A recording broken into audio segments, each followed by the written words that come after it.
Hi, I'm Mike Holmes Jr. Today I'm installing the Sentinel backflow device. It's super easy to install and you can do it yourself.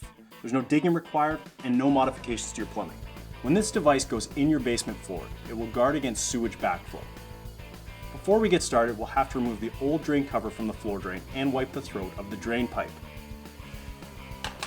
Measure your drain first to see if it's a 3 or 4 inch pipe.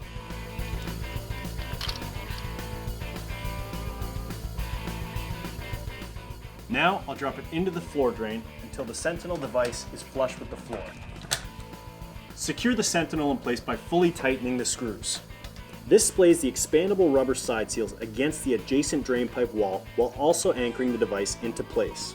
You can see that it creates a watertight seal between the pipe and the device.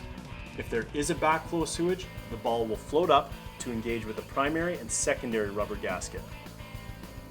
With this device in place now, you have just protected your basement from damage caused by sewage backflow.